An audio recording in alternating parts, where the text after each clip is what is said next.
Friends, ఇప్పుడే అందిన వార్త. బీఆర్ఎస్ మాజీ సీఎం కేసీఆర్కు ఊహించని అదృష్టం అంటూ లేటెస్ట్ అప్డేట్ అయితే రావడం జరిగిందండి. సో ఆ వివరాలు ఏంటనేది వీడియోలో తెలుసుకుందామండి. వీడియోని చివరి వరకు చూడండి, కంప్లీట్ ఇన్ఫర్మేషన్ అయితే అర్థమవుతుంది. మీలో ఇంకెవరైనా సరే మన ఛానల్ సబ్స్క్రైబ్ చేయకుండా చూస్తున్నట్లయితే వెంటనే మన ఛానల్ సబ్స్క్రైబ్ చేసుకోండి.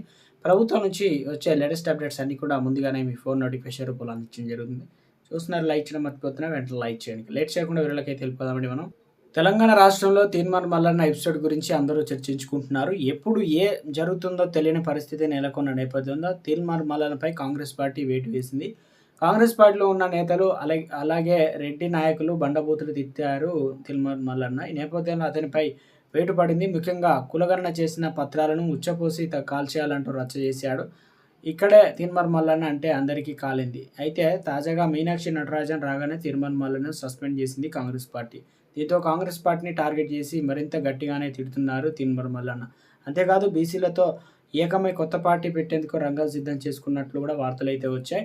అయితే ఇలాంటి నేపథ్యంలో తీన్మార్ మల్లన్న ఎపిసోడ్లో మరో యాంగిల్ తెరపైకి అయితే వచ్చింది. తీన్మార్ మల్లన్న ఇప్పుడు గులాబీ పార్టీ నేతలతో మోయడం ప్రారంభించాడు. గులాబీ పార్టీలో వర్కింగ్ ప్రెసిడెంట్ కేటీఆర్, మాజీ మంత్రి హరీష్ రావు, అలాగే ఎమ్మెల్సీ కల్వకుంట్ల కవితలను కూడా మెచ్చుకుంటూ వీడియోలు పెడుతున్నారు తీన్మార్ మల్లన్న అండ్ టీం. ఈ నేపథ్యంలో తన టీంలో పనిచేసే ఈ ముగ్గురు కల్వకుంట్ల కుటుంబానికి సంబంధించిన లీడర్లు మెచ్చుకుంటూ వీడియోలు అయితే చేశారు. ఈ వీడియోలు గులాబీ సోషల్ మీడియాలో బాగా వాడుకుంటుంది.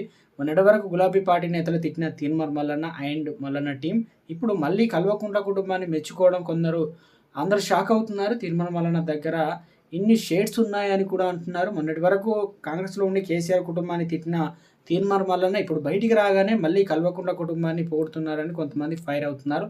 అయితే మరి కొంతమంది త్వరలోనే కాంగ్రెస్ పార్టీని వీరి తీన్మార్ మల్లన్న గులాబీ పార్టీలోకి అంటే బీఆర్ఎస్లోకి వెళ్తారనేటువంటి